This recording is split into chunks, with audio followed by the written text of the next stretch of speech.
बच्चों, तो given question में हमें ये कहा गया है कि the first member of lanthanide series is, यानी कि लैंथेनाइड सीरीज जो होती है, जो मतलब एफ ब्लॉक में सबसे पहली सीरीज यानी कि 4F सीरीज जो होती है, उसमें सबसे पहला एलिमेंट क्या होता है वो हमें बताना है। सबसे पहले तो हम बात करते हैं इस क्वेश्चन में की कॉन्सेप्ट के बारे में, और इस क्वेश्चन में हमारा की कॉन्सेप्ट हो जाएगा लैंथेनाइड सीरीज। जरा पहले इसकी बात करते हैं।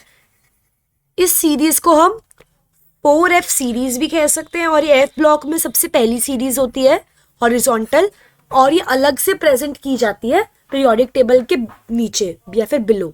ठीक है, इसमें टोटल 15 केमिकल एलिमेंट्स होते हैं, ये हमें ध्यान में रखना है, केमिकल एलिमेंट्स।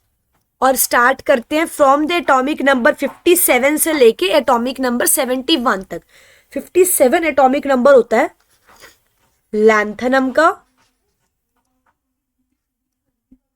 ठीक है, और 71 एटॉमिक नंबर होता है ल्यूटेटियम, LUTETIUM। ठीक है, लेकिन जब हम पीरियोडिक टेबल की अरेंजमेंट को ध्यान से देखें ना, पीरियोडिक टेबल क्या होता है? चार्ट लाइक स्ट्रक्चर जिसमें हम केमिकल एलिमेंट्स को इंक्रीजिंग एटॉमिक नंबर के बेसिस पे अरेंज करते हैं। ठीक है, तो सपोज यहाँ पे हमारा ये चार्ट लाइक स्ट्रक्चर है, अगर हम ऐसे ड्रॉ करें रफली,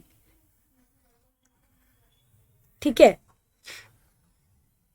और अलग से यहाँ पे एफ ब्लॉक जिसमें यहाँ पे हो जाएगी 4F सीरीज जो कि होते हैं लैंथेनॉइड, और नीचे हो जाएगी 5F सीरीज जो कि होते हैं एक्टिनॉइड्स, जहाँ पे रेडियो एक्टिव एलिमेंट्स को हम प्लेस करते हैं।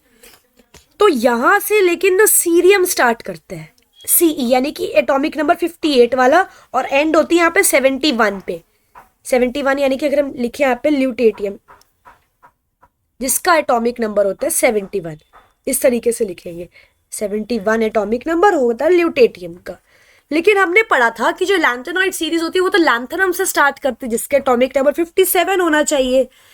हाँ, लेकिन जो लैंथेनम होता है ना La, वो 3D ऑर्बिटल में इलेक्ट्रॉन्स को कंसिस्ट करता है।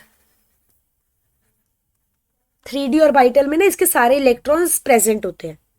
दैट्स वाई इसको जब प्लेस किया जाता है ना 3D इसको लैंथेनम को, तो हम इधर करेंगे थर्ड ग्रुप में। ये फर्स्ट ग्रुप, ये सेकंड ग्रुप, तो यहाँ पे जो थर्ड ग्रुप होएगा ना उसमें हो जाएगा ये हमारा लैंथेनम जिसका एटॉमिक नंबर होता है 57 एटॉमिक नंबर वाला। इसके पास क्या होता है, इसके जो 3D ऑर्बिटल्स रहते हैं और साथ ही साथ इसमें ना अनफिल्ड 4F रहता है। 4F अनफिल्ड रहता है इसका ऑर्बिटल, 4F इज अनफिल्ड। ठीक है, जिसके कारण ये यहाँ पे 3D ऑर्बिटल में इलेक्ट्रॉन्स तो प्रेजेंट रहते ही हैं, लेकिन इधर 4F अनफिल्ड रहता है, जिसके कारण हम ये देख सकते हैं कि ये जो लैंथेनम है ना, ये लैंथेनॉइड सीरीज का पार्ट तो है, लेकिन इसको हम प्लेस करते हैं अलग से थर्ड ग्रुप में।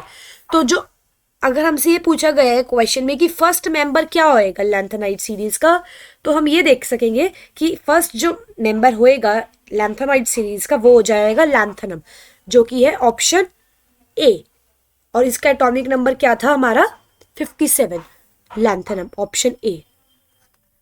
तो अगर हम ध्यान से देखें, नहीं एक और चीज हमें इधर ध्यान रखनी है कि ये 3D सीरीज नहीं, ये गलती से हो गया, 3D सीरीज नहीं, ये 5D orbital, sorry 5D orbital में इलेक्ट्रॉन को कंसिस्ट करता है लैंथेनम, 3D में नहीं करता, सॉरी 5D ऑर्बिटल में करता है, और इसके 4F अनफिल्ड रहता है। बिकॉज इसका 4F अनफिल्ड है तो ये तो लैंथेनॉइड इधर तो प्रेजेंट इसको प्लेस कर ही नहीं सकते, लेकिन हाँ ये लैंथेनॉइड सीरीज का पार्ट जरूर होता है।